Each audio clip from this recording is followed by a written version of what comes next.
humano e outras coisas. Então, não pode ter controle no meio dos irmãos, esse controle humano, essa liderança. O Senhor Jesus falou, todos vós sois irmãos. Então, todos somos irmãos. Ninguém se diga, fulano é meu mestre. Ninguém diga, fulano é meu pai.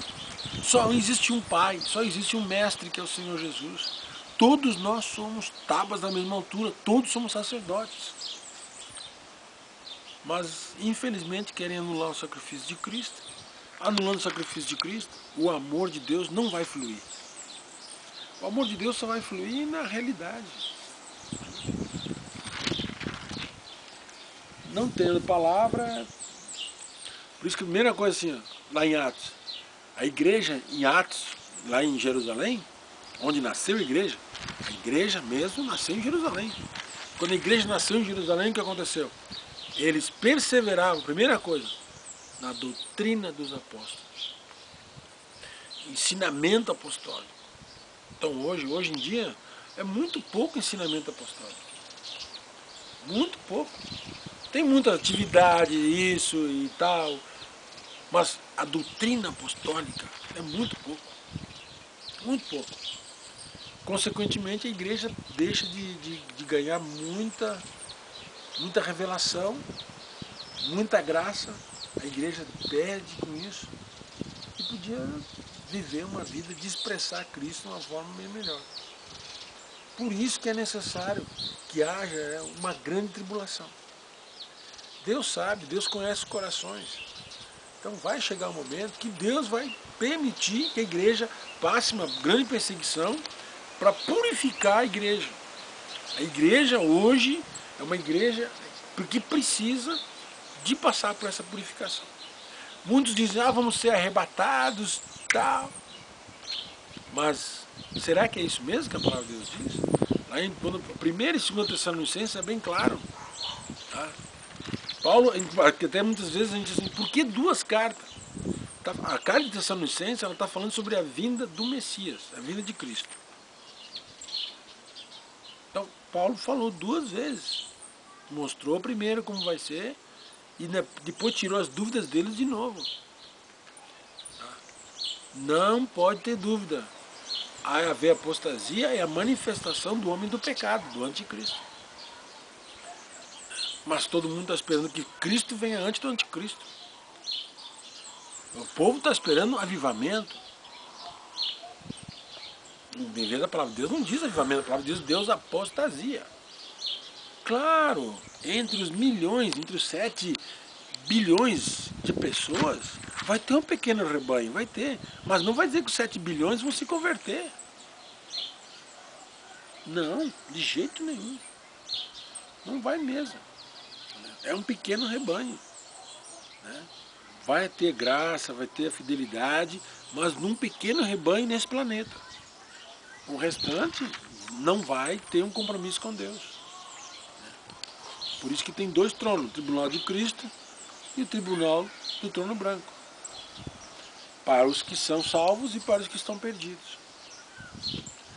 Mas isso tudo é coisa que hoje em dia quase não se fala. Está se falando mais sobre prosperidade, né, vida abundante, mas não se tem se falado mais sobre juízo vindouro, as doutrinas apostólicas. Né? Por que da encarnação de Cristo? Por que da vida perfeita de Cristo? Por que da cruz? Por que da morte? Por que da ressurreição de Cristo? O porquê da segunda vinda de Cristo? A própria segunda vinda de Cristo, o milênio, novo céu, nova terra, nova Jerusalém, a consumação. Então, muito pouco a igreja conhece. Se fala muito de fé, de obras, mas o plano de Deus poucos conhecem. E se não conhecer o plano de Deus, que esperança nós vamos ter? Não, a nossa esperança vai ser só nessas coisas da terra. Nossa esperança é uma esperança muito maior. Um reino eterno. Eu até creio que nós fomos criados não para essa vida, para a próxima. Nós fomos criados para um reino eterno de Deus. Por isso que Paulo diz assim, eu não tenho minha vida por preciosa. Para mim, o viver é Cristo, o morrer é lucro. Porque ele sabia que esse tempo aqui era temporário, era passageiro. Nós damos muito valor para esse tempo que nós vivemos aqui. E nós não conseguimos ver, vislumbrar o que tem depois. É aquilo que tu costuma dizer, Jéssica. Negativo.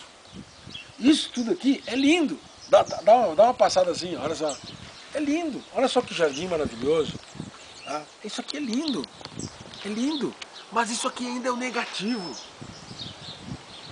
Deus tem algo muito superior a nosso respeito. Foi o que Paulo falou. Né? Paulo diz assim que as aflições do tempo presente não se comparam com a glória que vai ser manifestada em Cristo Jesus. Foi as palavras de Paulo. Paulo disse que as coisas desse tempo não se comparam com a glória, com nossos corpos, num piscar de olhos, serem transformados, nossos corpos serem totalmente glorificados. E nós ficamos aqui muitas vezes preocupados com as coisas dessa terra, que são lindas, mas que ainda é um negativo. Deus tem coisas muito superiores. Paulo disse que quando ele foi ao terceiro céu, ele disse que viu e ouviu coisas inefáveis. Coisas que não dá nem para contar para os homens. Então, nós temos que ter esse sentimento. Nós temos que ter esse sentimento hoje de não olhar para as coisas daqui, mas já ter um deslumbre das coisas eternas. Porque o tempo está passando. Nós vemos que o tempo está passando e nós temos que estar atentos para isso. Lindo demais.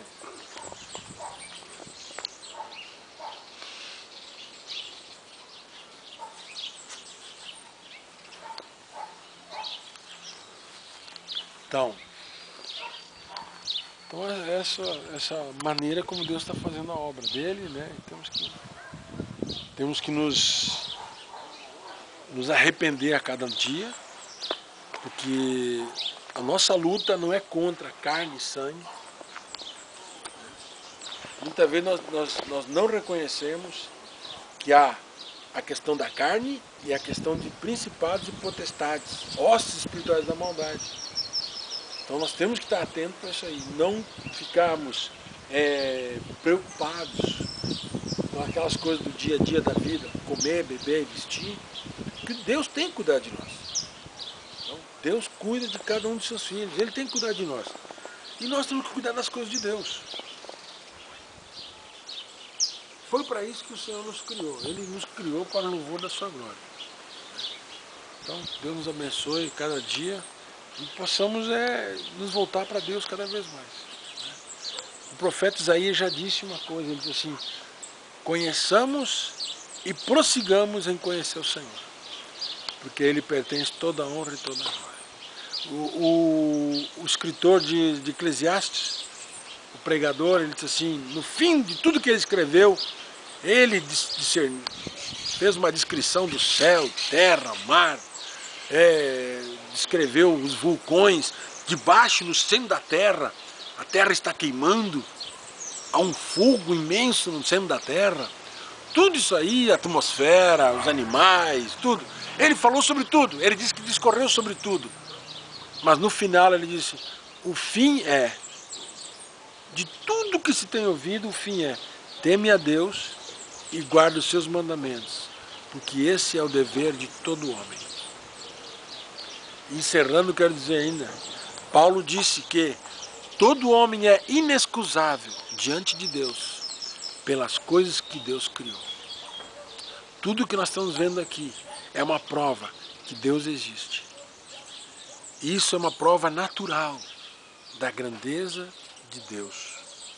Mas junto com essa revelação natural, Ele também nos deu uma revelação espiritual através do seu Evangelho.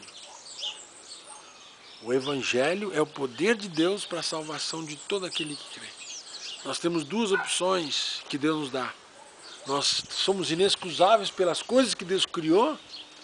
Nós podemos dizer assim, realmente existe um Deus, existe um Criador. E através do Evangelho do Senhor Jesus, que é o poder de